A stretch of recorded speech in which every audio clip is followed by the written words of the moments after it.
apresentação de onde vocês vêm, por favor? Ok?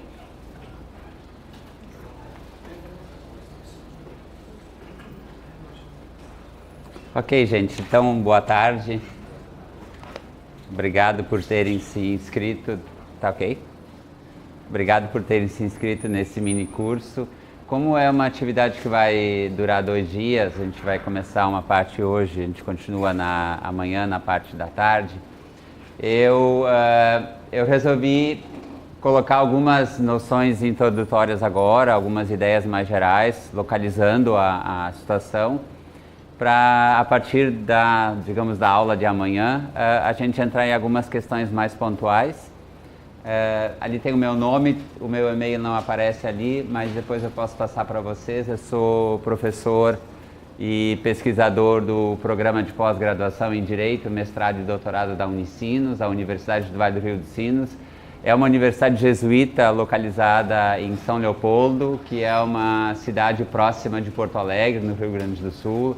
Então eu viajei bastante para chegar até aqui, eu saí de lá no frio, com chuva, e eu venho aqui para uma temperatura totalmente diferente.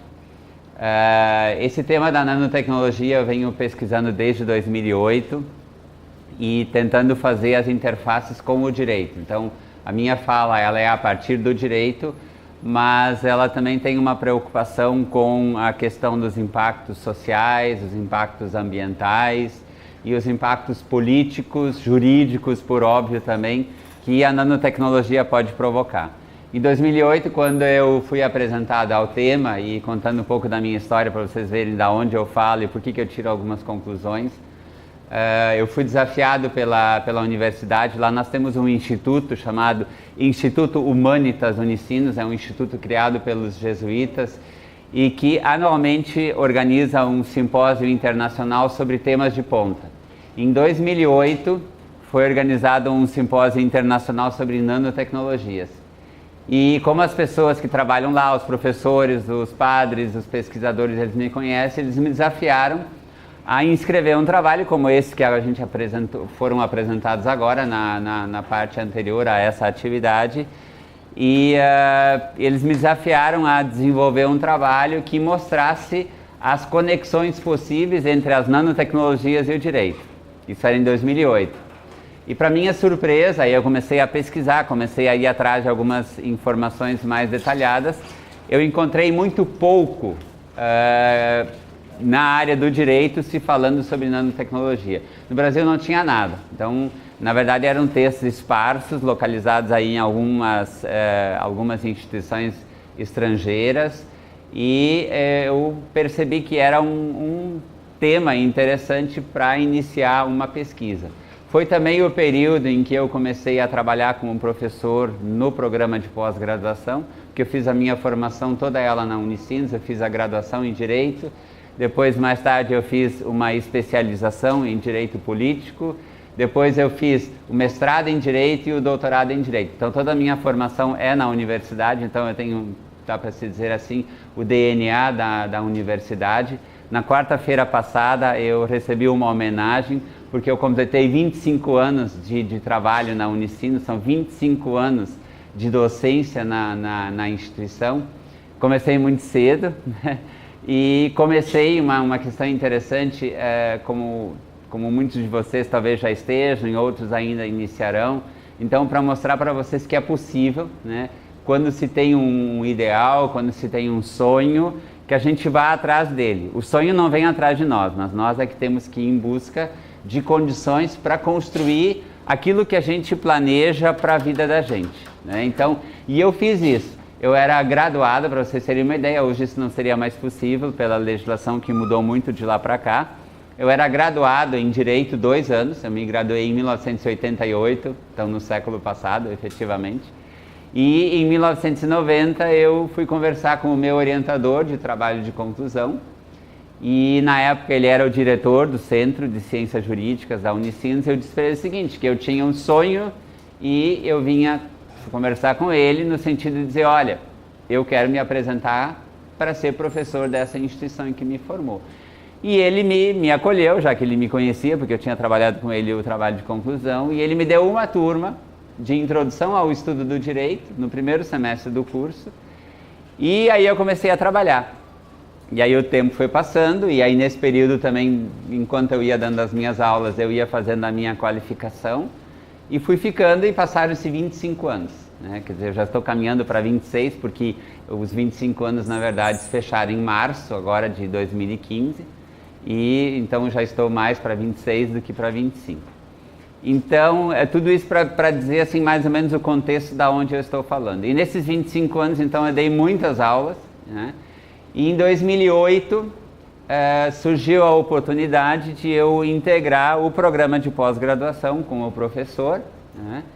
E justamente o seminário que eu falei sobre nanotecnologia, ele casou com esse ingresso meu no programa de pós-graduação, assumindo uma turma no curso de mestrado de Direitos Humanos. Por isso, esse é um tema também que me interessa muito, me parece que é um tema transversal, no caso da nanotecnologia, e eu tenho entendido os direitos humanos como um balizador, como um limitador ético para todas essas discussões que a gente está fazendo no seminário, para os trabalhos que foram apresentados agora, e ainda para os debates que vão ocorrer nas próximas sessões desse seminário. Então, e aí eu desenvolvi um projeto de pesquisa justamente enlaçando o direito com a nanotecnologia e transversalizado pelos direitos humanos. E aí eu me dei conta que não havia marco regulatório sobre nanotecnologia, tampouco existe hoje, né? Então hoje nós estamos em 2015 e ainda é um debate recorrente sobre qual é o melhor marco regulatório para a nanotecnologia.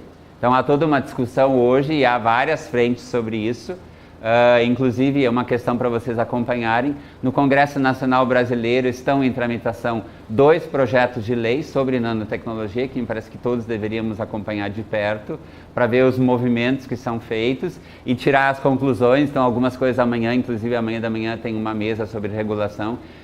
Eu quero falar um pouco sobre o projeto de lei, destacando alguns artigos e mostrando que muitas vezes as críticas que se fazem à regulação estatal, elas são equivocadas, porque o que está colocado no projeto de lei é o que se discute em termos globais sobre nanotecnologia. Então esse é um tema que me parece que a gente precisa acompanhar e me parece que vocês têm que se apropriar desse conhecimento, porque um dos projetos de lei versa sobre as informações que devem ser colocadas no rótulo dos produtos que contenham nanotecnologia, e o segundo projeto ele é um pouco mais abrangente, aliás é bem mais abrangente, porque ele trabalha pela institucionalização de uma política nacional de nanotecnologia no Brasil.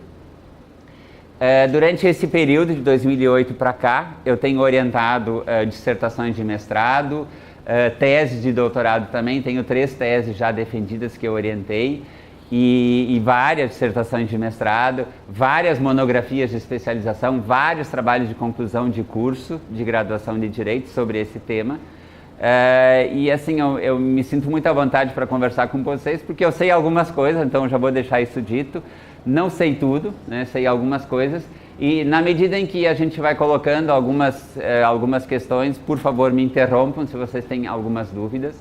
Eu trouxe aqui para mostrar para vocês 2 pôsteres que foram apresentados agora durante a tarde também, e que são orientando os meus de iniciação científica. Então o Afonso é um dos meus bolsistas de iniciação científica, ele é aluno da graduação em Direito da Unicinos, e ali a Raquel, que está aqui conosco, ela é minha orientanda de doutorado, né? E a Cristine, que está colocada ali como coautora, ela é minha orientanda também de iniciação científica, é uma aluna de graduação em Direito. Então também mostrando para vocês que com esse ingresso na nanotecnologia por parte do direito e por parte das ciências sociais aplicadas e das ciências humanas, especialmente no direito, a gente vem rompendo com algumas barreiras, digamos assim, algumas restrições que a área do direito tem a uma série de coisas. Uma delas, por exemplo, é você trabalhar com pôsteres. Não sei se a maioria aqui é da área do direito ou não, mas a área do direito, assim, ela ainda está muito naquela ideia tradicional da aula expositiva. O professor vem aqui, ele prepara uma aula, dá uma aula magistral, Eventualmente o aluno pergunta, na maioria das vezes o aluno liga o câmbio direto e vai embora, lá para fora e o professor vai estar aqui destilando o seu conhecimento e altas teorias. Então, na verdade, o mundo do direito ele é um pouco isso. E a gente falar por meio de figuras, por meio de pôster, isto é uma linguagem diferenciada. Você poder eventualmente fazer uma apresentação de PowerPoint que se faz também, e você trazer imagens, você trazer dados, você trazer, enfim, uma série de outras questões, elas são, de certo modo, uma novidade na área do direito, né? Então, de certo modo, assim, eu não querendo me gabar das coisas que eu vou dizer para vocês, mas eu me sinto um pouco responsável por isso, pelos alunos que a gente vem trabalhando, a professora Tânia tem acompanhado essa caminhada, e a gente tem rompido com algumas questões que impedem a área do direito de evoluir e talvez de evoluir muito mais. Então essa é um pouco a minha preocupação. Para vocês terem um pouco da ideia de onde eu estou falando, né, eu tenho um forte vínculo com um projeto de pesquisa, eu também trabalho metodologia da pesquisa, então eu gosto muito dessa área da pesquisa e gosto também da parte dos projetos, e aí eu já de antemão deixo uma coisa reservada e bem clara.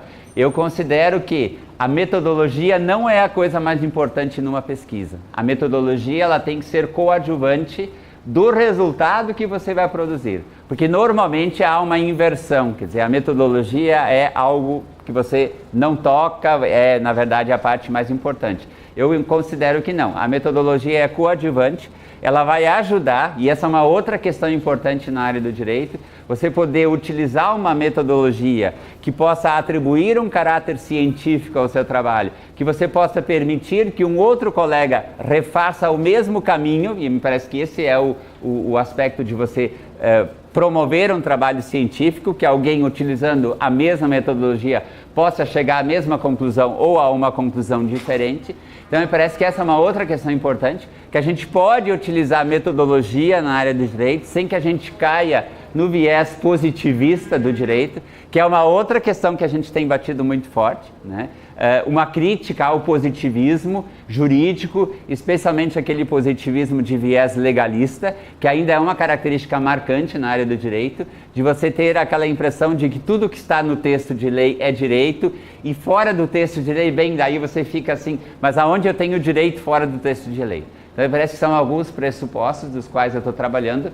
Esse é um dos projetos de pesquisa que aí sustentam as minhas horas de pesquisa na Unicinos, e justamente ali dá para ver a revisão de categorias tradicionais de direito, então me parece que esse é um ponto importante, né? Outros dois projetos de pesquisa, esse edital aqui é um edital público federal, em que eu tenho verba do CNPq para desenvolver, então um observatório, justamente para a gente acompanhar no plano internacional e tentar fazer modelos, tentar criar pela nossa inventividade alguma coisa que você possa trazer para o âmbito interno do direito brasileiro a partir de modelos bem-sucedidos fora do Brasil. Veja que eu não estou de modo algum dizendo que a gente tenha que importar modelos. Pelo contrário, me parece que nós temos inteligência suficiente para observar os modelos externos, ver os que estão dando certo, ver a nossa realidade, as nossas necessidades e aí, bom, vamos trabalhar a partir desses modelos. Eu acredito numa pesquisa e intervenção nesse sentido. Tem um outro, eu também sou bolsista de produtividade do CNPq, então isso significa que a gente trabalha bastante, né? O meu grupo, eu exijo bastante deles. E a gente tem tido uma boa repercussão, um bom impacto nesse trabalho. É um trabalho que vem sendo reconhecido pelo Conselho Nacional de Pesquisa, né? E eu tenho uma bolsa em que eu trabalho também com o diálogo entre as fontes do direito, né? Que é uma outra questão importante. Para quem é do direito aqui sabe que nós temos uma série de fontes de direito, quer dizer, além da lei nós podemos ter, por exemplo, os costumes, nós podemos ter os contratos, nós podemos ter as normas internas. Por exemplo, a Universidade Federal do Sergipe, ela tem um regimento interno. Esse regimento interno é um exemplo de uma norma que vale enquanto nós estivermos aqui dentro. Ela cria direitos e ela cria deveres para professores, para alunos, para funcionários, para visitantes estrangeiros, como nós estamos aqui. E essa é uma norma jurídica, né? Se fala muito, por exemplo, nas normas da ISO, que é uma organização internacional de normalização e de padronização, né? As normas da OCDE, por exemplo, de outros organismos internacionais, especialmente olhando assim para o lado americano. O americano tem uma série de agências internacionais, aliás, agências locais deles, mas que são muito ativas na produção de recomendações, de guias de boas práticas, de orientações e assim sucessivamente. Assim também a União Europeia, ela tem dado bons exemplos de modelos diferentes de regulação. Alguns países asiáticos também que a gente acompanha têm tido uma boa mobilidade nesse sentido. Então, me parece que a gente tem uma série de exemplos. Eu também participo dessa rede sobre nanotoxicologia ocupacional, né? Foi na verdade, para vocês terem uma ideia como as coisas são iniciais aqui no Brasil, apenas em 2011 foi lançado o primeiro edital, e aí houve a apresentação de vários projetos de pesquisa. Há várias redes hoje em funcionamento de pesquisadores brasileiros para discutir os efeitos tóxicos que as nanopartículas poderão gerar. Então veja que nós estamos, na verdade, engatinhando, talvez nem estejamos ainda engatinhando nessa matéria, então também é uma rede importante. E esse último ali é um projeto da nossa FAPERGS. A FAPERGS é a Fundação de Amparo à Pesquisa no Rio Grande do Sul, e que a gente está finalizando essa pesquisa agora. A gente está trabalhando na construção de um livro com os resultados da pesquisa, que a gente tem verba para publicação, e estamos também trabalhando numa história em quadrinhos. A gente achou interessante essa ideia que a gente lançou ontem de noite na abertura do evento, não é? E que a Fundacentro tem uma longa trajetória. Então me parece que é muito interessante, se vocês tiverem oportunidade, de entrar na página da Fundacentro de São Paulo, e lá tem um link publicações, e lá vocês vão poder encontrar histórias em quadrinhos. Para vocês terem uma ideia, se eu não me engano, são 5 histórias em quadrinhos. Eles fizeram uma primeira, que é uma questão mais conceitual, mais básica, apresentando a nanotecnologia. Depois eles fizeram uma segunda história em quadrinhos mostrando os reflexos da nanotecnologia na indústria química, então dirigida ao trabalhador da indústria química. Depois eles fizeram uma história em quadrinhos dirigida à indústria da construção civil, para o trabalhador da construção civil, então é uma outra questão.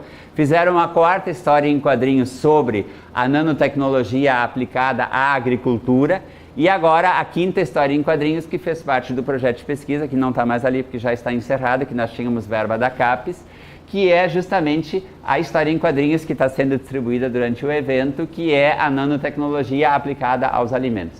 Fala. Você falou sobre doença ocupacional, seria, né? Isso. Existe alguma doença ocupacional relacionada à nanotecnologia? É que veja assim, ó, há várias pesquisas mostrando que algumas partículas, assim como hoje de manhã, por exemplo, o pessoal da Fundacentro falou, que há pesquisas científicas mostrando que algumas partículas poderão gerar doenças nas pessoas, incluindo o trabalhador. Não existe ainda uma questão assim, na fábrica, dizer, olha, aquela fábrica que produz isso já gerou aquela doença. Isso nós não temos ainda, né? Isso nós não temos ainda. Mas aproveitando esse gancho do colega, por que é importante a gente discutir, seja na sociologia, seja no direito, essas questões? Por quê? Porque se fala muito hoje em danos futuros. Então hoje nós não temos nenhum problema aparente, pelo menos, e visível, nenhuma doença gerada pelas nanopartículas. Existem pesquisas, existem publicações relatando que determinadas partículas poderão gerar esse tipo de doença. Então me parece que nós aqui reunidos, nós temos uma grande responsabilidade nesse sentido, de qual seja o direito do trabalho, que é um ramo muito importante, muito conectado com essa questão das novas tecnologias. Ele precisa se preocupar com isso. Por quê? Porque os equipamentos de proteção individuais, hoje, que existem no mercado e que são utilizados nas fábricas, dependendo da partícula, eles são, na verdade, inadequados para segurar as nanopartículas, o que significa que o trabalhador vai estar inalando ou poderá penetrar na pele, enfim, dependendo do modo como ele estiver trabalhando. Então essa é uma questão bastante importante. Por quê? Porque nós não temos um dano ainda. E o direito, e essa é uma outra questão que a gente está enfrentando, o direito ele age de uma maneira sempre depois do fato. Então normalmente após a ocorrência de um desastre é que o direito vai agir. Vamos ter que criar uma norma. Um exemplo triste que aconteceu lá no Rio Grande do Sul, mas vocês devem ter acompanhado, foi o incêndio da Boate Kiss, em Santa Maria. Não sei se vocês acompanharam isso. Morreram mais de 200, 200, eu não sei exatamente, mas mais de 200 pessoas, dentre as quais a maioria eram jovens, que estavam numa boate, que tinha uma única entrada, e era uma entrada ainda que afunilava para a entrada, então era um prédio totalmente inadequado. Não tinha, na verdade, uma outra saída, porque todas as saídas estavam gradeadas para que ninguém saísse sem pagar, enfim, o consumo e assim por diante. E o que aconteceu? Houve um show com luzes, com efeitos de fogos pirotécnicos, acabou atingindo a decoração da boate e o fogo tomou conta e as pessoas, na verdade, elas não conseguiam sair, porque como a saída era afunilada, podia sair uma pessoa por vez para que ela não saísse sem pagar. Veja a questão financeira. As pessoas não conseguiram sair, elas ficaram trancadas na saída, uma pisando em cima da outra e acabaram inalando o gás tóxico e morreram, né? Então é uma situação que ainda repercute muito no Rio Grande do Sul, né? E o que aconteceu depois desse incêndio? Então, tirando a tragédia, o que aconteceu? Depois daquele evento, muitas normas de prevenção de incêndio que já existiram foram, na verdade, colocadas na mesa. Bom, agora nós temos que respeitar as normas. Houve uma tragédia. Outras novas normas foram criadas justamente por quê? Porque agora tem que ter extintor de incêndio, tem que ter várias saídas, você tem que ter um plano de ação, tem que ter uma série de coisas. E aí esse é um exemplo para a gente marcar e perguntar para vocês. Será que nós vamos aguardar uma tragédia para que aí a gente diga, não, agora nós vamos ter que criar uma regulação para a nanotecnologia? Que proíba ou que imponha obrigações.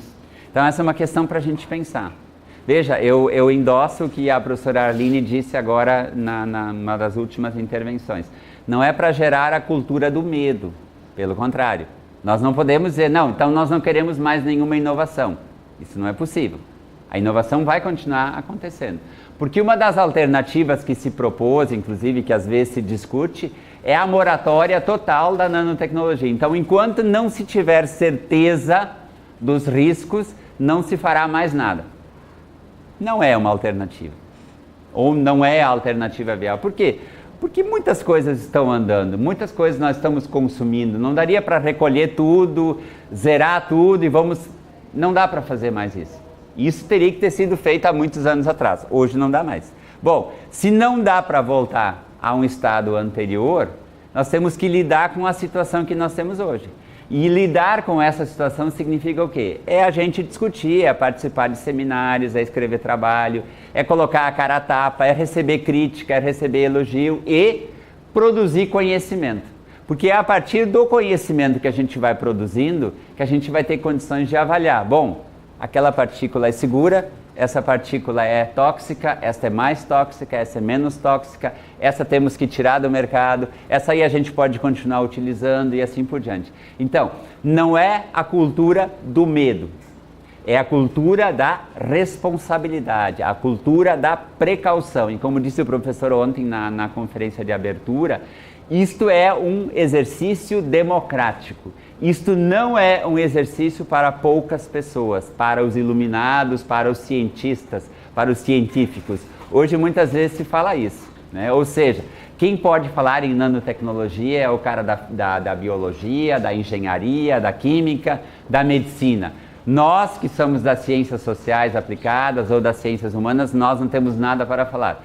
Essa também não é uma melhor alternativa. Me parece que é o momento de efetivamente exercitarmos uma perspectiva inter ou transdisciplinar do conhecimento, porque cada um tem alguma contribuição para dar.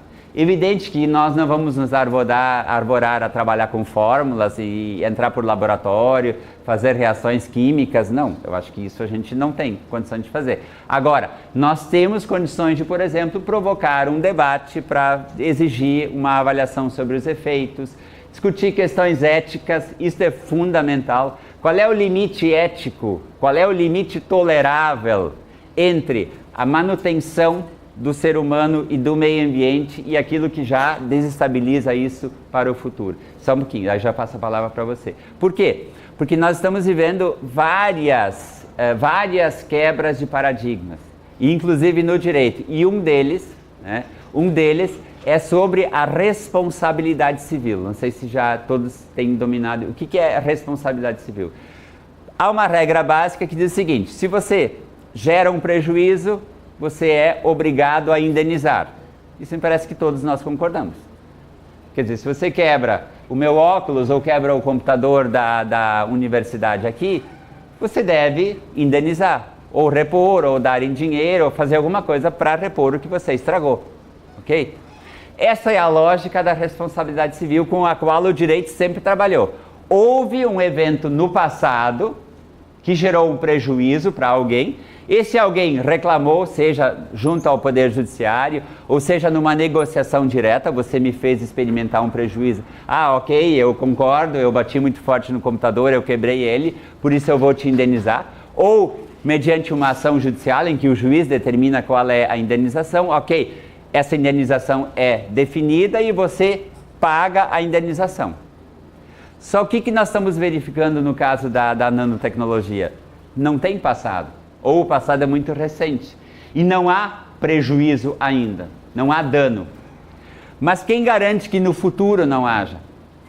Então é uma questão bastante importante, nesse caso, nós avaliarmos o que se chama, eu tenho um colega lá no programa de pós-graduação que trabalha isso já há bastante tempo, que fala sobre o dano futuro. Ele fala em questões ambientais, isso nós podemos aplicar à nanotecnologia. A pergunta é, e se no futuro uma tecnologia na escala nano que está sendo fabricada hoje, está sendo colocada no mercado consumidor, vier a gerar algum dano? Quem responde? Como se responde por isso? Como se prova que este dano na sua saúde que você sofreu é decorrente do seu trabalho há 10 anos atrás naquela fábrica X? E se a fábrica não existir mais? Quem responde? Fala, senão eu vou.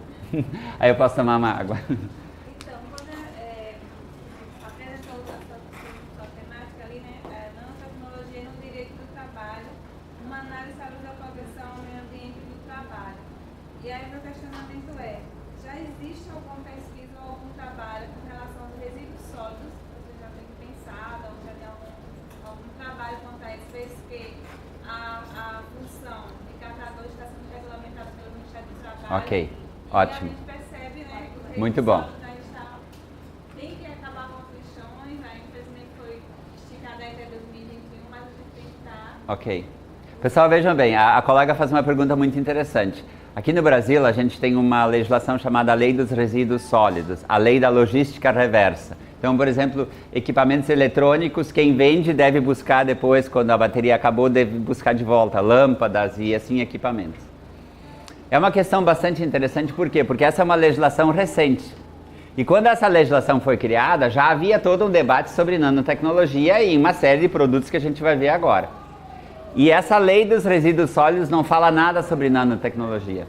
Então essa é uma questão bastante importante. Eu orientei uma dissertação de mestrado em que a discussão era justamente sobre o ciclo de vida do nanomaterial. E aí o professor Reginaldo, que não está aqui agora, mas que deve estar no outro curso lá, ele colocou uma situação seguinte: o ciclo de vida que é desenhado, depois acho que a gente chega lá, se não hoje, mas amanhã a gente chega no ciclo de vida, ele tem um final, seja pela incineração, seja pelo descarte, pelo reuso, pela reciclagem. Será que no caso de um produto, por exemplo, dessa embalagem aqui, que tem a nanotecnologia, tá? Será que se ela for para o descarte, se ela for para o reuso, se ela for incinerada, efetivamente termina o ciclo de vida desta garrafa? Essa é uma boa pergunta. Termina? Não sei. Existe uma dúvida. Por quê? Porque se você reincorporar essa garrafa na produção de uma nova garrafa, o ciclo continua. E mesmo que você incinere, hoje de manhã vocês, quem esteve na conferência da doutora Fátima, o que ela disse? Que há uma pesquisa de pessoas que desenvolveram uma determinada doença, agora não me lembro se era no pulmão, mas alguma doença, e que moravam do lado de uma empresa que incinerava lixo. Essa incineração, por mais cuidadosa que ela seja, como é em nanoscala, provavelmente escapou, enfim, sei lá, fumaça ou alguma coisa escapou, que as pessoas que estavam morando do lado acabaram inalando e elas acabaram desenvolvendo uma doença por causa de estarem morando do lado de uma empresa que incinera produtos químicos, enfim. Então essa é a questão. Quando termina o ciclo de vida, ele efetivamente terminou? Essa é uma boa pergunta. E a colega, a pergunta dela a gente poderia continuar debatendo. Porque vejam bem, quando eu descarto uma embalagem dessas, que tem nanopartícula, que ficou um tantinho, um shampoo, por exemplo. Então, o público feminino, que me desculpe aqui, mas ele é o que está mais exposto hoje, porque a indústria da beleza aposta forte em vocês, que são excelentes consumidoras, e os homens estão entrando no mesmo, porque também estão surgindo shampoos, cremes, produtos mais, que são muito bons. Não estou me colocando fora do grupo, pelo contrário, estou dentro do grupo. Mas a pergunta que eu faço para mim também, quando você compra um shampoo que tem nanotecnologia, você usa o shampoo, não sei se alguém já perdeu o cabelo por isso, né? Acho que não vai causar isso, tomara que não. Mas, olha só, você lava, o chuveiro passa, uma parte provavelmente vai entrar no seu couro cabeludo, vai se misturar com o seu corpo, sei lá para onde vai. A outra parte vai, rala embora, vai ganhar o mundo, a nanopartícula vai ganhar o mundo, ninguém sabe exatamente o que vai acontecer. Você consumiu todo o shampoo, cadê o lixo? Plástico reciclável, bota lá. Tem um tantinho ainda. Esse lixo reciclável vai lá para a usina de reciclagem, vai ser amassado, aquele tantinho ali vai respingar. Quando é o final desse ciclo de vida? E aí uma coisa que eu tenho dito para onde eu tenho ido, eu tenho falado em bastante lugares, me parece assim, ó gente, nós precisamos usar o serviço de atenção ao cliente, que sempre tem, ou tem um telefone, ou tem um e-mail, tem algum contato. Vocês viram alguma coisa no rótulo, a gente tem que ser chato, porque nós pagamos por isso. Você leu alguma coisa no rótulo de qualquer produto que você levou para casa, não entendeu? Liga para o 0800. Tem o e-mail? Manda um e-mail. Não respondeu? Manda outro. Não respondeu? Liga. Esse é um direito que nós temos. É um direito do consumidor. Aliás, nós temos o Código de Defesa do Consumidor, que no artigo 31 não fala nada em nano. Nada de nano. Mas se aplica a nanotecnologia. Não precisaria ter uma norma específica sobre rotulagem. Por quê? O que diz o artigo 31? Uma série de coisas que devem estar no rótulo. Quer dizer, se esse artigo 31 do Código de Defesa do Consumidor for respeitado integralmente, pronto. A nanotecnologia, ela está no mundo jurídico e o rótulo tem que ter informações adequadas sobre o que você tem aqui dentro, né? Em língua portuguesa, sobre o prazo de validade, sobre riscos, isso é muito importante, sobre riscos, né? Sobre efeitos adversos e assim por diante. Então veja que o nosso direito, né, apesar dele não ter em nenhuma lei, se a gente quiser ser legalista, eu quero o código, né, dá para aplicar. Então essa é uma questão bastante importante, ou seja, se você vai trabalhar, por exemplo, numa assessoria empresarial, você tem que trabalhar nessa perspectiva. O empresário vai dizer o seguinte, tem alguma lei sobre nano? Não, não tem. Ah, então posso fazer o que eu quiser. Opa, lei do engano. Há uma série, e aí é que a gente tem que usar a criatividade jurídica. Tem uma série de textos legais, começando pelo Código de Defesa do Consumidor, a legislação ambiental, e antes, aliás, eu esqueci pela ordem, a Constituição Federal. Tá? Então, a Constituição Federal, o Código de Defesa do Consumidor, a legislação ambiental, a legislação penal, a legislação trabalhista. Então, para quem gosta de lei, lei não falta. Não vai encontrar a palavrinha nanotecnologia. Agora, para o empresário, para o advogado dele, aí estou falando para os advogados ou os futuros advogados que estão aqui na sala, qual é a medida mais adequada de orientação? Espera lá um pouquinho. Vamos olhar nesse cenário jurídico que nós temos e vamos fazer um plano de atuação. Qual é o plano de atuação? Vamos pegar todos esses textos legais, começando pela nossa Constituição, e vamos ver em que é que ela pode ser aplicada pelo empresário. Ok? Bom, depois eu vou falando, senão... Esse é o meu referencial teórico, tá? No programa de pós-graduação em Direito, da onde eu venho e aonde eu ensino.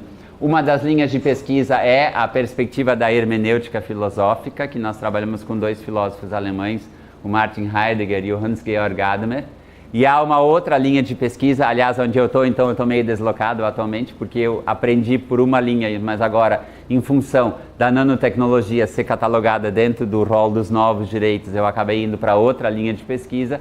E na segunda linha de pesquisa nós usamos a matriz sistêmica, e aí nós estudamos basicamente também o filósofo alemão Niklas Luhmann e o Günther Teubner, que ainda é um pesquisador vivo, né? Aí usamos também textos de Maturana e Varela, enfim, toda essa turma sistêmica. No Chile tem uma série de pesquisadores bastante de ponta nesse sentido, então eu estou trabalhando por aí. Eu coloquei algumas ideias e aí a gente vai poder discutir. O Humberto Galimberti, por exemplo, tem um livro grande, né, um livro mesmo, né, um tijolo de livro, que chama-se Psique e Tecne, o Homem na Idade da Técnica. E ele faz uma série de considerações, uma série de críticas a esse momento, né? E ele tem uma fala que ele trabalha a partir do Heidegger, que é toda essa inquietação em torno da tecnologia, né? Ele faz toda uma discussão sobre se a técnica está a serviço do homem ou é o homem a serviço da técnica. Então ele vai trabalhando com essa dualidade e ele vai apontando que, de certo modo, em alguns momentos a técnica é que está nos dominando, quando deveria ser o contrário. Porque nós é que criamos a técnica, nós é que manejamos a técnica, então é nós é que temos que estar no controle. Mas ele faz algumas observações bastante interessantes. E ele vai colocando, enfim, não quero entrar nessa ideia, mas foi falado em algum momento hoje, eu até não sei se foi o Maurício que... Não, acho que não foi o Maurício que falou, sobre a questão da internet das coisas. Eu não sei se já ouviram falar sobre isso. Então, a internet das coisas, tem um videozinho interessante no YouTube, não vou abrir ele agora, mas que lá pelas tantas, ele fala da nanotecnologia. Então, a nanotecnologia, ela está sendo uma ferramenta que vai potencializar a internet das coisas. E essa é uma questão bastante importante em termos de segurança da informação.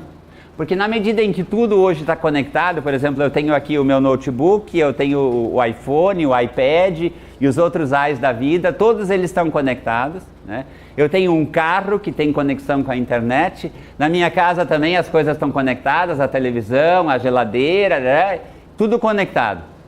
E aí, inclusive, se imagina, não sei se isso já é possível, mas que a geladeira, ela como está conectada com a rede, a própria geladeira tem um sistema que faz contato com o supermercado, está faltando leite, está faltando, sei lá, margarina, está faltando a geleia, e aí o supermercado recebe esse pedido e entrega na sua casa, entra, por exemplo, na sua conta bancária e você autoriza o débito, e enfim, e aí por aí afora. Só que nem tudo é tão belo assim. Existe depois eu posso passar para vocês um texto que me pareceu bastante preocupante. Um carro da marca Jeep, né? Ele foi, na verdade, brecado à distância. Então havia um motorista que estava dirigindo e lá pelas tantas alguém deu um comando pela internet. Esse comando entrou no sistema do carro e o carro parou, enquanto que o motorista queria que o carro estivesse andando. Então veja o perigo dessa questão. O perigo dessa, digamos, essa hiper-internet que conecta tudo e todos, que é muito bom, mas imaginem os perigos que nós estaremos correndo com essa internet. Então, Oi? Exatamente. E uma outra coisa, além da ubiquidade, a própria questão da privacidade. Até que ponto nós hoje estamos, na verdade, protegidos com nossas senhas, com, enfim, nossos antivírus. Então essa é uma questão bastante importante, que é potencializada também pela nanotecnologia. Hoje se fala muito em inovação, então inclusive é importante vocês observarem, existe uma lei de inovação no Brasil, né? E aí o meu homenzinho ali, quer dizer, a inovação hoje é você estar hiperconectado, e veja que aqui na verdade o camarada já está perdendo algumas dos seus parafusos, das suas engenhocas. Então é uma coisa bastante importante para nós pensarmos o que é efetivamente inovação. Se tudo o que é colocado no mercado é uma inovação. Se é inovação qualquer coisa, ou se a inovação deve ter um viés ético, um viés perpassado pelos direitos humanos, né? Se é inovação apenas aquilo que atende a uma necessidade do ser humano, ou se tudo é inovação. E eu faria uma provocação para vocês. Tudo aquilo que a inovação gera deve ser colocado no mercado consumidor? Eu preciso trocar de telefone celular a cada novo modelo que lançam? Eu também gosto, não estou dizendo de novo, eu me coloco no grupo, tá? Eu não estou acusando vocês, eu me coloco no grupo. Eu preciso de um novo notebook toda vez que a Apple, sei lá, ou a Samsung, ou sei lá quem, lançar um novo modelo? Essa é uma questão preliminar, porque se fala, por exemplo, tanto em sustentabilidade ambiental, em meio ambiente equilibrado, e aí a pergunta para nós, o que cada um de nós está fazendo para que o meio ambiente seja saudável?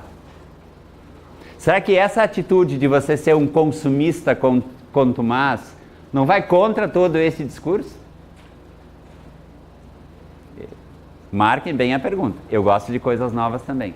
Mas aí eu faço a pergunta para nós. Precisamos de toda a parafernália nova que vai para o mercado? Se ela vai para o mercado e nós consumimos, vem uma nova parafernália.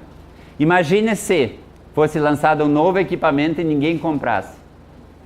Qual seria a reação do fabricante? Ele, eu acho que eu vou parar um pouquinho, não vou gerar uma nova geringonça. Mas como nós compramos e descartamos o outro, ele vai fabricar sempre mais. Então aqui também eu não queria entrar muito nisso, na questão da inovação. Aqui tem um vídeo, depois que eu quero que vocês olhem, é um curta-metragem japonês, que o título é esse, A Casa dos Pequenos Cubinhos. E ele é muito interessante, ele tem, cada um de vocês vai fazer uma interpretação dele, mas ele tem uma interface ambiental. E na verdade, na medida em que a água vai subindo por força da natureza, porque chove demais, ele vai levantando a casinha também, ele vai construindo, vai construindo, vai construindo, vai construindo, e a casinha dele vai se afunilando lá em cima. Um belo dia, quando ele acorda, ele já fez várias casinhas uma em cima da outra, ele tinha colocado um saco de areia na porta para que a água não entrasse. Um belo dia, ele levantou, botou o pé para fora da cama e ele pisou na água. E eis que a água tinha subido de novo. E aquele saco na porta não tinha dado conta. Então, dá para fazer várias questões. Vocês vão ver o filmezinho, depois vocês tiram a conclusão e me mandem a conclusão que vocês tiraram. Mas uma coisa ela tem a ver com essa discussão que a gente vai fazer e está fazendo, inclusive na aula de amanhã. Que tem, a gente vai esperar para tomar alguma atitude quando a gente estiver com os pés na água. A água pode ser qualquer coisa. A gente vai começar a se preocupar em questões ambientais quando nós não tivermos mais água, que hoje é um problema aqui em São Paulo, é uma coisa muito grave. É uma coisa que talvez nunca se teria pensado, que um dia faltaria água. Lá no Rio Grande do Sul a gente está mergulhado na enchente. Em São Paulo, que é no mesmo país, que não é tão longe assim, não tem água. E aí são dois extremos. Quer dizer, quando tem enchente significa que alguma coisa deu errado porque a água subiu demais, ela não escoou, ela não foi embora, ela não foi para o mar, enfim, alguma coisa aconteceu. É você colocar o pé na água, eu deveria ter feito alguma coisa antes. A outra coisa é em São Paulo você abrir a torneira e não vir água. E aí você liga, não, hoje não vai ter água, hoje é racionamento. Você vai colocar o quê? Não o pé na água, você vai colocar o pé na areia. Será que eu não deveria ter pensado nisso antes? Então me parece assim, a atitude de precaução num cenário democrático é isso. Não é pensar. Eu tenho que cuidar. Claro que a soma dos uns vai dar o todo. Mas a ideia é a gente ter essa consciência do coletivo. Se cada um fizer um pouco, nós teremos muito. Agora, se só alguns entre nós fizermos alguma coisa, claro que é algo, mas talvez seja insuficiente. E talvez o saco de areia na porta não dê conta. Então, pense muito sobre isso. Vamos pensando sobre isso. O que é que cada um de nós está fazendo para minorar problemas ambientais? Não falo nem em problemas sociais, de violência, políticos, econômicos, tudo. Nós estamos naquilo que a Constituição diz lá, um Estado democrático de direito. Nós não podemos esperar que alguém de cima diga, vamos fazer isso. Não. Nós quisemos, em um determinado momento da história do nosso país, nós não quisemos mais o autoritarismo, nós não quisemos mais o regime ditatorial. Nós queríamos, e hoje estamos vivendo, uma democracia, o que implica responsabilidade. Então isso é muito importante, avaliar sobre isso. O que é que cada um de nós está fazendo para minorar problemas que atingem a todos? Isso é uma questão importante. Aqui tem um gráfico que mostra mais ou menos que por volta do ano 2030, né, já que a gente está falando no futuro, né, nós vamos ter uma espécie de um colapso. E veja que 2030 está logo aí, mais 15 anos. Né? Mais 15 anos. Eu espero que todos estejamos vivos até lá. Né? Embora os meus cabelos brancos, eu não sou tão velho assim, eu quero estar vivo ainda. Então, aqui nesse cenário, é o cenário estável, o cenário como deveria ser. O que está colocado ali? Fontes, nascimentos, falecimentos, alimentação, população, serviços, produção industrial, poluição e assim por diante. Veja que, na verdade, olha só, a maioria das cores que a gente tem aqui, depois vocês vão olhar isso mais de perto, elas estão o inverso do que seria o cenário estável. E por isso, para alguns mais extremistas, inclusive tem um livro com esse título, O Colapso de Tudo, vale a pena dar uma lida nele, em que ele mostra justamente que as atitudes que o ser humano vai tomando levam inevitavelmente ao colapso. Se isso vai ser em 2030, ou 2031, ou 2040, ou 2050, ou 2020, não sei. O fato é que a gente está caminhando para uma rota de colisão com alguma coisa, e não precisa ser muito inteligente para ver isso. Em todos os sentidos. A humanidade está meio que... Para onde eu vou? Há uma figura que está descrita de um antigo templo hindu no livro do Anthony Giddens, As Consequências da Modernidade. Ele fala do carro de Jagrena. Não sei se já leram o livro, mas dê uma olhadinha no livro do Giddens, que ele descreve essa antiga lenda hindu, que mais ou menos é o seguinte: um carro desgovernado, né, segundo a lenda, ele ia andando pela rua sem motorista, ele estava desgovernado por isso, e os fiéis se jogavam na frente das rodas e eram esmagadas pelo templo, porque com isso eles alcançavam a purificação, enfim, alcançavam o ideal espiritual e assim por diante. O Anthony Giddens usa esse exemplo dessa lenda hindu e diz o seguinte: o planeta ou o país, enfim, está mais ou menos nesse carro de Jagrena. Ele está andando, está batendo em tudo que é lado, não há um dirigente adequado que mostre é por aqui ou por ali, né? Quem está no carro não pode sair, isso pode ser o nosso planeta Terra. Então quem está nele, é difícil a gente ir para Marte, não sei se a gente sobreviveria, né? Então é bom pensar sobre isso, para onde nós estamos indo, né? E esse quadro mais ou menos corrobora isso. Quer dizer, a gente está caminhando por uma questão de exaustão das fontes, qualquer fonte, e para isso a tecnologia é apresentada como uma alternativa. Se isto é uma alternativa, realmente eu não sei. E esse outro quadro aqui, ele mostra, esse é um pesquisador sul-africano, que eu tive a oportunidade de conhecer há alguns meses atrás, e ele fala no surgimento de novos oceanos e de 8 novas economias. E veja que a nanoeconomia está aqui. E uma coisa interessante no gráfico do professor é o seguinte: veja que a economia agrícola talvez seja a primeira economia que nós tenhamos forjado na nossa caminhada na humanidade, há muitos séculos antes de Cristo. E veja como ela vai se arrastando aqui no tempo, e aqui veja o preto, e aí sobe um pouquinho e fica estável. Nós estamos aqui por volta de 2020, veja, e não cresce muito. Agora vejam como novas economias, elas surgem e imediatamente elas crescem, né? Por exemplo, aqui a economia industrial também não é tão importante assim, mas por exemplo aqui a informação, a economia da informação, né? a neuroeconomia, que é uma coisa ainda para surgir, a economia do hidrogênio, a economia nano, a bioeconomia, a economia do conhecimento. Então veja como essas economias surgem e automaticamente elas ascendem. Então, segundo os defensores das tecnologias, para resolver aquele imbróglio lá do colapso, nós teríamos que ter mais e novas tecnologias. Não sei. Né?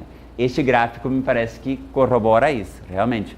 Nós temos uma projeção de novas economias e aí nós precisamos estar atentos, nós que estamos em constante formação, qual é a minha carreira que eu vou seguir, qual é dentro da minha carreira o tema que eu vou escolher, como eu pretendo exercitar a minha profissão. Então, talvez nesse cenário mais futurista, para quem gosta, e me parece que a gente tem que observar isso com cuidado, é escolher qual é a carreira e dentro da minha carreira, qual é a minha posição dentro daquele cenário que eu vou seguir para que eu possa ter lugar nesse cenário das novas economias que vão se projetando. Não que as outras vão desaparecer, mas essas aqui são economias novas que surgem e vão precisar de material humano, vão precisar de recursos humanos, de mentes com capacidade para desenvolver essas economias que vão surgindo. Então, acho que vocês têm que observar isso. Aqui tem uma charge que mostra um pouquinho essa questão da nanotecnologia. Eu vejo os dois lá olhando com um super microscópio lá para Plutão. Então, o Plutão lá, o pequenininho, o planeta anão, não é nenhuma, por favor, já me desculpem, mas a origem, digamos assim, etimológica da palavra nano é de anão, tá? Já peço desculpas. É anão, algo muito pequeno. Então, acho que pelo que a gente viu hoje já dá para mais ou menos ter ideia de quão pequeno nós estamos falando das coisas. Essa recomendação da União Europeia, me parece que ela tem uma série de questões interessantes em termos conceituais, né, que a gente pode observar. E ela mostra 3 tipos de nanomateriais que existem. Então, para nós que estamos nos aproximando desse tema, é bem importante a gente perceber que a nanoescala existe na natureza. Sempre existiu. Nós é que não enxergávamos. E veja quão dramático é isso, né? Como nós não enxergávamos, para nós não existia, mas de fato existia. E essa é uma questão de linguagem muito importante. Se eu não consigo nominar uma coisa, ela não existe para mim. Por exemplo, se eu não soubesse, se nós não soubéssemos, pela nossa pré-compreensão, nosso estudo, nossa caminhada na vida, que isto aqui é uma mesa, eu ia dizer, bem, isso é um pedaço de madeira. Veja quão dramático é isso. Se eu não tenho a linguagem, eu não tenho condições de nominar as coisas. E na medida em que eu não nomino, aquelas coisas não existem. Não sei se eu estou viajando agora, tá? Me desculpe, mas já voltei, tá? Eu estou viajando e aí o Hans-Georg Gadamer, ele me permite isso, quer dizer, o poder da linguagem. E a linguagem, veja, gente, não é só a fala, é também a representação gráfica, é a escrita. Então veja como é importante isso. E como nós estamos num lugar privilegiado, porque a universidade, claro que não só ela, mas tudo aquilo que a gente já caminhou antes de chegar na universidade, mas a universidade, ela é um lugar privilegiado por excelência, porque pensem, quantos por cento da população brasileira, eu falo da brasileira porque eu não conheço a outra realidade, mas quantos por cento da população brasileira que tem a nossa idade está na universidade? Eu não sei, não conheço a estatística, mas o número é ridiculamente pequeno, considerando o número de pessoas hoje que nós temos, que teria condições, outros que não têm porque não terminaram o ensino médio, enfim, mas outros que terminaram e poderiam estar e não estão. Então nós estamos num lugar privilegiado justamente para quê? Para que a gente possa qualificar a nossa linguagem. E a linguagem não é só do direito, a linguagem é das áreas do conhecimento. Cada uma tem a sua linguagem. Então nós estamos aqui qualificando a nossa linguagem justamente por quê? Para ampliar o nosso horizonte. Veja que maravilha isso. Quanto mais coisas nós absorvermos, maior vai ser a nossa percepção de mundo. Isso, por outro lado, é dramático. Por quê? Porque eu fico imaginando quanta coisa que existe, mas que eu até enxergo, mas eu não consigo nominar porque eu desconheço. porque eu não tenho a linguagem. Veja como isso é dramático. Como é dramático isso. E quanto mais eu sei, menos eu sei, porque aí eu vou tendo consciência de que tem muita coisa por aí que eu não consigo nominar e, portanto, ela me escapa pelas mãos. Então essa é uma questão bastante importante. Fala. Eu fico imaginando, desde que começou esse simpósio da nanotecnologia, me parece que eu vejo muito aquele o Barão de Munchausen. Ah, sim. Não é uma coisa que... Sim.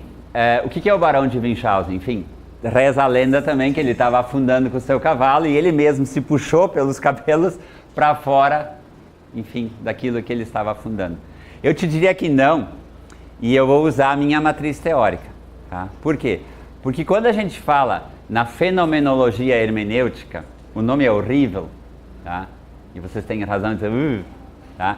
Mas ele diz uma coisa muito simples, que é o quê? Nós estamos vivendo numa sociedade, tá? E eu criei um arquivinho, porque quando eu falo isso para os meus alunos, eles dizem, mas como é que eu vou entender, como é que eu vou usar esse método? Aí eu criei um arquivinho, que se vocês quiserem, vocês me peçam, eu mando para vocês, em que eu coloquei assim, ó, método fenomenológico e hermenêutico fácil de entender. Não que seja fácil, porque eu levei anos batendo cabeça até que acho que pode ser isso. Tá? E aí eu fui validar com os meus professores, com os meus orientadores também. Então, o que é o método fenomenológico e hermenêutico? Nós estamos na sociedade, ninguém está fora dela, por isso eu não posso me puxar para fora, eu estou nela. A nanotecnologia, qualquer outro fenomenologia, ela está aqui no nosso entorno e ela vai nos atingir, mesmo que eu seja contra, mas ela vai me atingir. E aí eu vou atribuindo sentido a esses fenômenos e aí eu vou incorporando no direito, eu vou incorporando na sociologia, eu vou incorporando na minha linguagem. Então quando se fala no método fenomenológico hermenêutico, é isso. É você observar o que acontece no seu entorno e você atribuir sentido àquilo.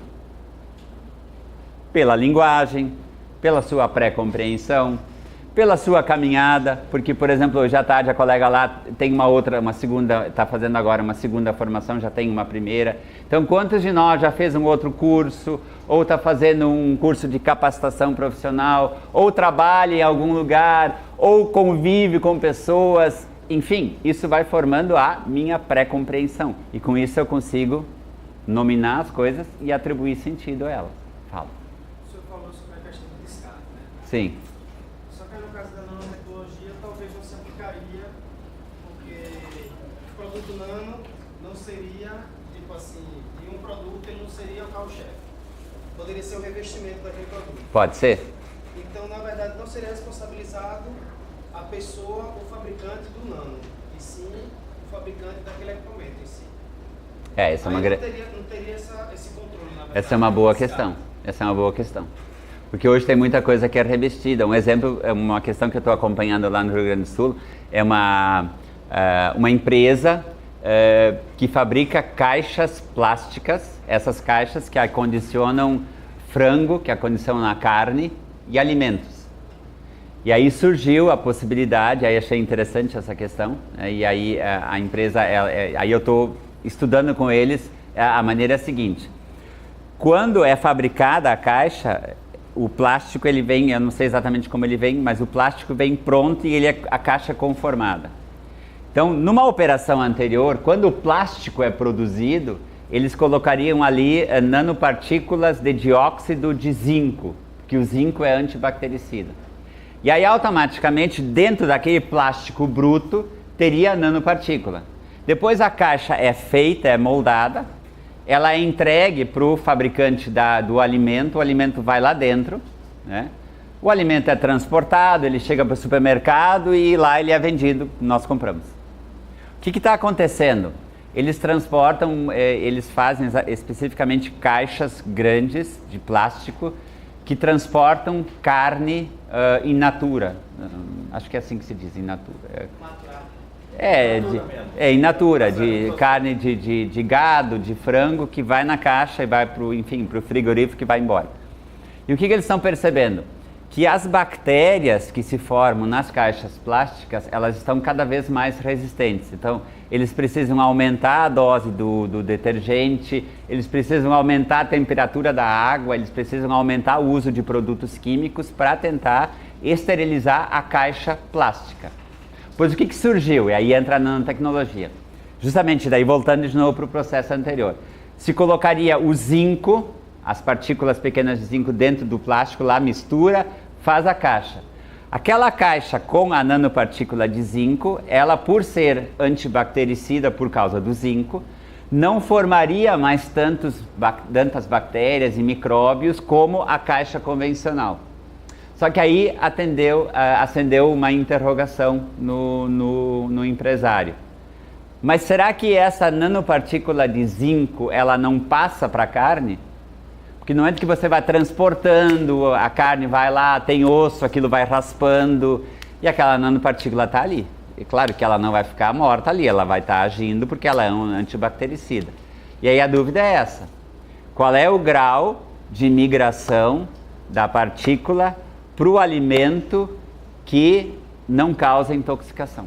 Mas esse também não seria o único problema, porque você poderia começar a selecionar bactérias secas, mais resistentes. Também. E você também entraria em um outro problema. Num outro ciclo. Já é existente. Exatamente. E sobre superbactérias. É isso aí. Então, por que nós temos superbactérias? Essa é uma questão importante para nós pensarmos. É uma questão de saúde pública. Por quê? Porque a gente exagera nos antibióticos. Quer dizer, o animal já ganha antibiótico, né? Nós tomamos antibióticos, agora tem um controle maior, porque a receita e tal. Mas essas são questões muito importantes. E aí, esses antibactericidas, e foi falado hoje à tarde, a prata e o zinco são 2 antibactericidas, né? Provavelmente, o que eu estou encontrando? Pouca coisa sobre zinco em contato com alimentos, alguma coisa, mas a prata tem muito mais. Talvez você encontre mais artigos de profissionais do Japão. Eles utilizam bastante. Mas tem uma questão bastante interessante, e essa é uma questão que a gente vive aqui no Brasil. Deixa eu passar a palavra para ti, Steve. Por exemplo, nós temos uma empresa em São Paulo, que é a Nanox Clean, que produz uma série de ingredientes com nanoprata para a linha branca de eletrodomésticos. Por exemplo, a lavadora de roupa, o ar-condicionado, a geladeira e assim por diante, né?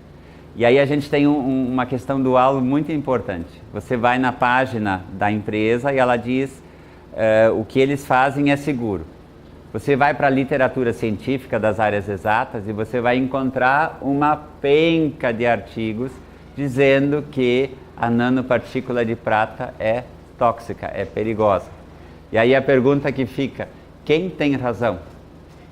Tem também a questão que cada país tem sua legislação. Exatamente. Às vezes uma coisa que não é mais usada em países do primeiro mundo ainda é muito usada no Brasil. Também tem esse conflito. Tem. E, por exemplo, a União Europeia tem uma legislação que estabelece mais ou menos os percentuais de migração da partícula para o alimento. Então, são algumas questões. Fala, Steve. Sim, eu poner uma pergunta que eu he puesto à Oficina de Coordenação Nacional de Nanotecnologia sem haver recebido respostas. Eu estou esperando aqui Ok. a resposta, mas sem planteamiento. Y esto es que está reconocido por la Organización Mundial de Salud que la resistencia antimicrobial es un problema de la salud pública máxima, pero que se está comercializando estos productos con nanoplata sin ninguna reglamentación, ¿no? Y los médicos están muy asustados porque ellos quieren conservar el uso de una especie de tratamiento para personas quemadas de una manera de tercer grado, ¿no? Porque es muy eficaz la nanoplata para contrarrestar el efecto de estas quemadas. Ahora, la pregunta ¿es esto un asunto de estrategia política?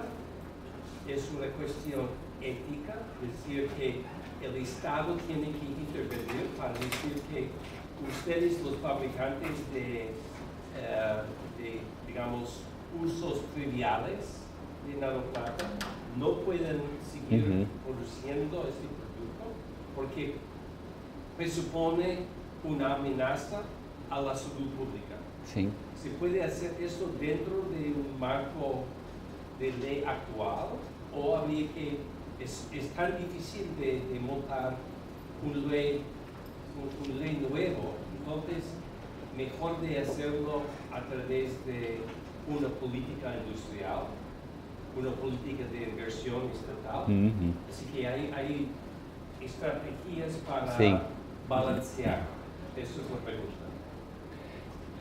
Bom, essa é uma grande pergunta. Eu penso que é o seguinte, pelo menos aqui no Brasil, que eu tenho visto, o setor industrial é contra a regulação. Então, os industriais, eles não querem regulação porque têm medo dessas questões. Eles também são contra a inserção dessa informação no rótulo. Então, a gente tem aí dois parâmetros. Vamos criar uma lei sobre isso? Não sei exatamente como é nos Estados Unidos, ou mesmo na Espanha, ou em Argentina. Vamos uma lei sobre a resistência antimicrobial, lei general. Uma coisa que eu poderia incluir nessa pergunta dele aí, não seria o caso do reforço ou reestruturação das agências regulatórias? Que nem a gente vai transformar no Anvisa, né? Então, fazer uma lei, conhecendo a nossa realidade, essa a gente conhece mais ou menos, o processo legislativo demora. Então, entra um projeto de lei hoje e daí talvez aqui há alguns anos, eu não sei exatamente, 3, 4, 5, 6 ou mais anos, hoje vamos ter uma lei. Bom, há 10 anos atrás, a ciência era uma. 10 anos para frente, quando vem a lei, é outra. Então, a lei vai estar em descompasso, né? Aí o colega pergunta, e essa é uma questão interessante, porque isso funciona, por exemplo, nos Estados Unidos, funciona dessa maneira. As agências regulatórias, por exemplo, nós temos a Anvisa. A Anvisa é a nossa Agência Nacional de Vigilância Sanitária. Por curioso que possa parecer, o tema nanotecnologia na Anvisa é algo absolutamente novo. Não tem estratégias, não tem orientações, não tem nada. Então, o que significa que os produtos de beleza, os medicamentos, enfim, esses dois que passariam pela Anvisa, não estão recebendo o tratamento adequado para um novo produto com novas características. Estão sendo aprovados por testes que são apresentados pelos laboratórios, pelo fabricante e aprova. E aprova numa estrutura macro, só um pouquinho. O que acontece? A Anvisa, ela organizou por decisão do presidente da Anvisa desde o ano passado, então teria terminado agora em agosto, mas eu ainda não sei o resultado disso, reunindo todos os técnicos, ou pelo menos de todos os setores da Anvisa, para quê? Para que esses técnicos trouxessem aquilo que está acontecendo em termos globais de regulação de saúde e segurança de alimentos, de medicamentos, e tentasse montar um mapa, um modelo, como eu coloquei ali, que o Brasil pudesse adotar. Eles tiveram 1 ano para fazer esse trabalho. Não sei exatamente ainda qual é o resultado desse trabalho, não consegui ainda, não foi divulgado nada, então ainda não tem nenhuma questão oficial. Mas me parece que uma maneira de regular isso seria por agências regulatórias. Só que para isso tem que ter técnicos capacitados, tem que ter cientistas ou científicos que possam opinar e que possam calibrar as regras que vão sendo estabelecidas. Só que no momento assim, o que a gente tem acompanhado? A própria Anvisa, ela foi apresentada a nanotecnologia, quer dizer, aos técnicos foi apresentada a nanotecnologia muito recentemente, né? Não temos uma infraestrutura muito boa sobre isso, quer dizer, para que a gente possa trabalhar com nanotecnologia, você precisa ter nanoscópios, não seria microscópios, seriam nanoscópios, o microscópio de força atômica ou de varredura eletrônica, que são equipamentos muito sensíveis, que permitem que você possa descer a escala atômica, que você possa ver aquilo que foi dito, a escala que equivale a 1 bilionésimo de metro. Seria mais ou menos como nós desenharmos aqui no quadro 1 metro e vamos começar a dividi-lo. Quando nós chegarmos na bilionésima parte, bilionésima de B, bilionésima parte, se nós conseguirmos tirar, nós temos nas mãos 1 nanômetro. 1 nanômetro, para quem gosta de matemática, equivale a 10 na potência 9 negativo. São vários zeros, é 0,00000 até você chegar a 1. Então é uma coisa muito pequena. Então é um quebra-cabeça que você precisa, e aí é evidente, precisa ter um interesse, e parece que há uma sinalização, digamos, não do governo, mas de uma política de Estado brasileiro, de que a nanotecnologia é um assunto estratégico. Então não é de governo, não é do governo Dilma, do Lula, sei lá de quem seja, não. É do Estado brasileiro, de que a nanotecnologia ela é uma área estratégica. Tá? E existem gargalos para serem vencidos. Um deles é esse, é você ter infraestrutura adequada para desenvolver isso. Né? Então foi criado um sistema, o Cisnano, que é um sistema em que alguns laboratórios em que existem esses equipamentos, eles fizeram uma espécie de um convênio com o governo federal, permitindo que, se você está numa universidade que não tem aquele equipamento, você pode ir naquele laboratório onde tem e, por meio do convênio, fazer o uso do equipamento. Então essa é uma maneira, talvez, de a gente ter um pouco mais abrangida essa possibilidade. Mas há uma série de aspectos, né?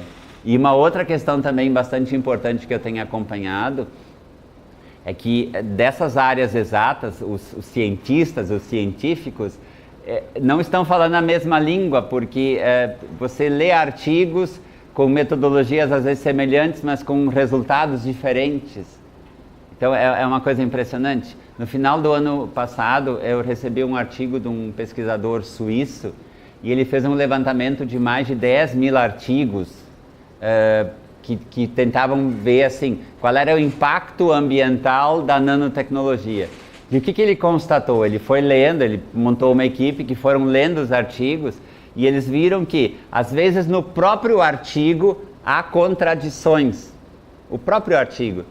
Imagina então um artigo com o outro. Dentro do próprio artigo havia autocontradições. Então, quer dizer, aí volta aquela questão inicial. Eu preciso de uma metodologia para que eu possa comunicar o resultado da minha pesquisa. E me parece que nem a área exata, que é mais apega à metodologia, está conseguindo dar conta disso. Então, essa é uma questão, não é muito fácil. É um imbróglio, né?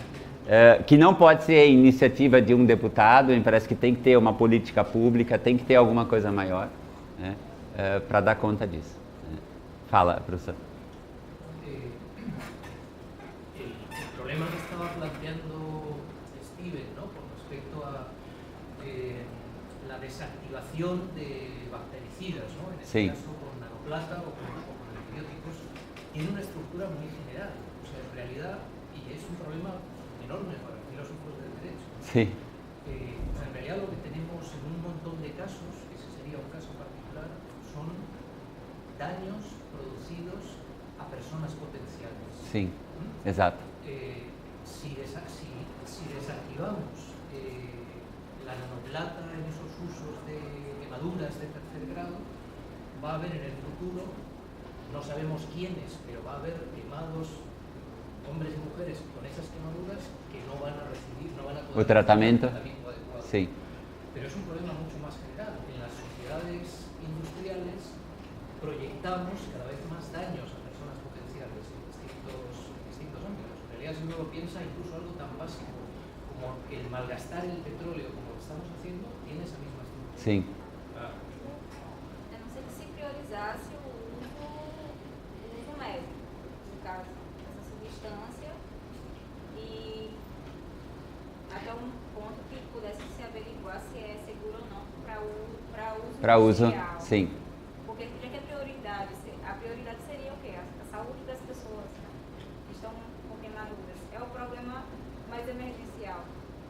E a questão de ver uma regulação depois Então veja que é uma situação, dentro de uma própria situação, quer dizer, você vai abrindo questões, porque, por exemplo, o que o professor perguntava sobre o uso da nanoprata em queimaduras.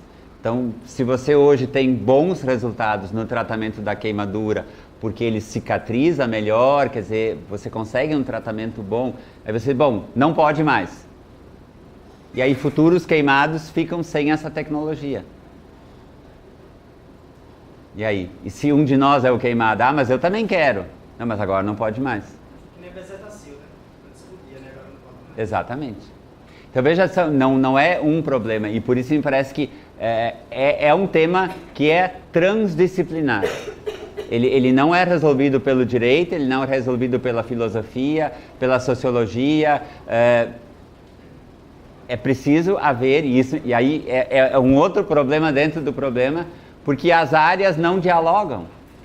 As áreas não dialogam. Por quê? Porque ainda há uma separação. De um lado está o pessoal que é das ciências, eu tenho autoridade, e do outro lado estamos nós. Isso é só a questão do descarte. Eu não entendo muito de direito, sou mais da parte de tecnologia. Ok. Mas na questão da legislação brasileira, por exemplo, vou dar um exemplo simples, do shampoo que o senhor disse. Tá. O mesmo fabricante do shampoo do líquido não é da embalagem. De quem é a responsabilidade do descarte da embalagem?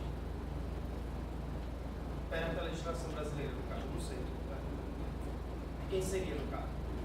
É que sobre isso não tem uma legislação específica, porque hoje, por exemplo, se fala na logística reversa, quer dizer, é para essa questão eletrônica, mas não para esse lixo convencional que você pode reciclar. Isso não existe. Então, teria que se criar, por exemplo, aí acho que a pergunta é boa.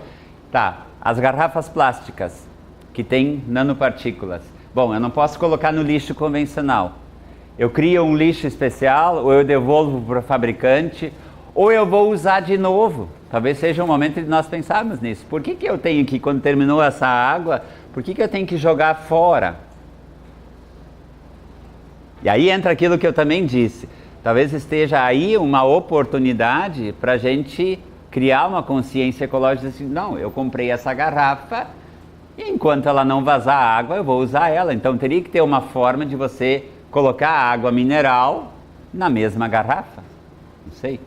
Porque aí sobre isso não existe legislação ainda. Quer dizer, existe essa possibilidade de você, por exemplo, você comprou uma bateria ou você comprou uma pilha, você devolve lá onde comprou. Mas é apenas para esses equipamentos e lixo eletrônico. São os montadores, no caso. Sim. Você devolve, exatamente. Na garrafa, não sei, aí é uma questão. Talvez quem fabricou, não sei. Não sei, não tem nada. Pessoal, mas só porque a gente já está com 6, só porque, assim, exatamente. Tem uma série de normas por aí, por isso que eu digo, quer dizer, não significa que não tem nada. Nesse caso, não. Nesse caso, não. Né? Então, existe na natureza, por exemplo, aqui não tem nenhuma lagartixa, mas se vocês tiverem condições sem matar ela, tentem pegar a lagartixa, que é uma tarefa difícil, mas vejam que ela tem uma engenhoca na patinha. Como se diz lagartixa em espanhol, que eu não sei? Lagartija? Então, quando pega um bichinho desses, e vocês vão ver que ele tem toda uma estrutura, uma engenhoca, que é nanoparticulada, que ela é em escala nano, que permite que ela fique grudada, que ela caminhe e não caia. Ok, bom, é possível, é possível. Em inglês como é que se diz? Chameleon?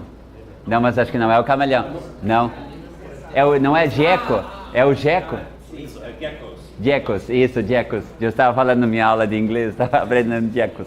Então, o que é isso? Ela tem uma espécie de um adesivo que permite que ela gruda, mas que ela possa caminhar e que ela não caia. Isso é nanoparticulado. Por exemplo, a cinza do vulcão, né? As gotículas de água, o sal marinho, N outras coisas que nós consumimos, né? A fuligem dos carros, você vai aí, alguém dá a partida e sai a fuligem. Aquela fuligem é nanoparticulada.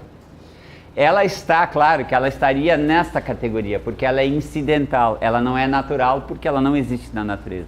Mas, por exemplo, você dá a partida no seu carro e a fuligem que vai sair, ela é nanoparticulada. Ela não foi produzida intencionalmente, mas ela foi produzida como decorrência do processo de funcionamento do veículo, né? Uma outra coisa muito interessante, e inclusive acho que nós falamos sobre isso ontem de noite, algumas marcas estrangeiras de biscoitos... Oi? Hã? Paulo Fonseca? Não. Não. Então, fala. Ele está ali? Tá. Mais uns 5 minutos, pode ser? Tá? Então, existem algumas marcas, e é interessante, é uma ONG chamada As You Saw, que ela fez uma pesquisa com alguns biscoitos no mercado, que a gente consome também por aqui, e eles constataram que havia dióxido de titânio no merengue, enfim, no recheio não, na cobertura do biscoito. E aí eles foram até a empresa e perguntaram, vocês estão usando nanopartícula no processo produtivo? Não. O que eles se deram conta? Que ao longo do processo produtivo, no funcionamento da máquina, ela foi produzindo um pó, que era nanoparticulado, e esse pó se misturou ao biscoito que a gente estava consumindo. Então essa é a produção incidental, digamos assim, é uma produção sem querer da nanopartícula, mas ela como parte do processo industrial. Então essa é uma outra questão. E tem o que a gente está falando no Congresso da nanopartícula ou do nanomaterial manufaturado ou engenheirado, que é o quê? Que é na verdade todo esse conjunto de reações químicas que são produzidas pelos materiais. Aí nós teríamos que voltar, a não ser a colega, a sua formação qual é? Eu sou técnica química. Ah, então por isso. E atualmente eu faço química industrial. Então, olha só, a gente teria que voltar para as lições de química, física, biologia, que para nós das áreas humanas, ficou lá no vestibular. Não sei para vocês, mas para mim tinha ficado lá no vestibular. E agora, para minha surpresa, eu preciso voltar para esse material, porque para a gente entender um pouquinho e também fazer cara de inteligente e entender um pouco o que o cara está falando, né? A gente precisa voltar para a aula de química, enfim. E aí entra essa questão. Aí pergunta, mas como é que isso funciona? O que é essa coisa do átomo? Então são reações químicas, vocês viram que muda de cor, muda o tamanho, enfim. Então essas questões são todas as produções artificiais do ser humano, que é a sua grande maioria, né? E uma questão assim que me deixa realmente preocupado é que a nanopartícula ela não é morta. Tem uma outra expressão que agora me fugiu, mas ela vai provocando reações, mesmo que você não queira, ela vai mudando. Ela é inteligente também, ela é ativa, elas se juntam, fazem trabalho em grupo, daí elas criam uma determinada função, então elas estão por aí. E aí uma questão que me chamou a atenção, nós perdemos já o controle, nós não sabemos quantas e quais são as nanopartículas que o ser humano já gerou e onde estão. Quais são naturais e manufaturadas? Não, acho que até dá para separar, em tese pelo menos, porque elas são invisíveis. Normalmente quando nós falamos em lixo, nós falamos em coisas, mas e o lixo invisível? Então essa é uma questão. Bom, aqui um pouquinho ainda dessa... Eu queria só... Aqui tem uma definição interessante, que é da ISO, que a gente falou no início, né? E desculpe estar em inglês, mas duas características importantes, a gente continua na aula de amanhã. Uma é a questão do tamanho. Então, o que é a nanotecnologia? Bom, é a compreensão, é a manipulação da matéria numa escala, daí é bem uma escala de tamanho, que vai de 1 a 100 nanômetros. Não necessariamente terminou 100 nanômetros, acabou nanotecnologia. Por isso tem uma palavra aqui, tipicamente, mas não exclusivamente. Quer dizer, pode ir além e você ainda vai ter nanotecnologia por óbvio. Até aí tudo bem, porque é a questão de medida. Aqui é que está o problema. Aqui está o problema. Por quê? Porque na escala nano, as características físico-químicas, aí volta de novo lá, nós temos que ter aquelas aulas lá de novo. As características físico-químicas neste tamanho são diferentes da escala macro. Um exemplo que foi dito hoje de manhã por uma das palestrantes foi do alumínio. Não sei se vocês lembram. O alumínio na escala macro, ele é perfeito. Você, por exemplo, coloca o refrigerante, ninguém tem uma latinha aí de refrigerante. Você acondiciona o refrigerante, você transporta ele, você congela ele, você consome o refrigerante e tudo bem. O alumínio na escala nano, ele pode ser explosivo. Essa é a diferença. Então aí me parece que muitas vezes nós descuidamos deste elemento aqui. Porque você está lidando, e essa é uma grande discussão que o pessoal das exatas faz, a gente está lidando com materiais que têm características novas, que a gente não conhece, ou conhece parcialmente. Então essa é uma questão bastante significativa. Aqui tem um videozinho que eu não vou passar para vocês. Aqui tem uma para a gente terminar. Eu também não sei se a gente está se entendendo, eu esqueci de perguntar, eu sempre gostei desse feedback. Aqui tem uma escala de tamanho, ó, que você vai do centímetro, do milímetro, do micrômetro, do micro, e aí você vai descendo mais, você chega aqui no mundo nano. Então você na verdade está descendo, aqui tem alguns exemplos de coisas naturais. Veja, por exemplo, aqui a formiga, ela tem mais ou menos 5 milímetros de tamanho, né? Aqui a fita de DNA, que também foi falada hoje, ela tem algo em torno de 2,5 a 3 nanômetros de diâmetro. Então vocês imaginem, hoje se fala muito na engenharia genética, veja a precisão que a gente pode ter, por exemplo, da definição de característica das pessoas, enfim, toda a discussão sobre a seleção genética. Então é uma questão importante. Aqui tem uma outra figura aqui também, porque como eu preciso visualizar as coisas, também a gente vai descendo, né, dos tamanhos que a gente conhece, o milímetro, o micrômetro, e aí a gente chega aqui no nanômetro. E veja que tem coisas menores ainda. Que, de novo, para nós elas não existem. Mas já há indicativos de que existem, porque as pessoas estão começando de novo a romper alguns limites e estão avançando mais ainda, né? Então essa é uma questão importante. Só para terminar, uma nanopartícula, por exemplo, que tenha 100 nanômetros, se nós multiplicarmos por 1000, se cada um de nós puxasse agora um fio de cabelo, nós teríamos nas mãos 100 micrômetros. Então vejam bem, fazer o exercício inverso.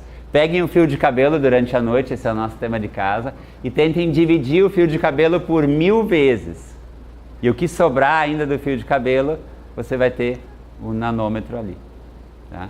Se nós multiplicarmos o fio de cabelo, que tem algo em torno de 100 micros, por 1000, a gente vai chegar na escala do milímetro, que é mais ou menos a espessura da asa da borboleta. Então assim, não sei se eu estou me fazendo entender. Pessoal, obrigado pela atenção. A gente volta amanhã, não sei bem qual é o horário, mas à tarde a gente se encontra por aí. Tá bom, gente? Obrigado.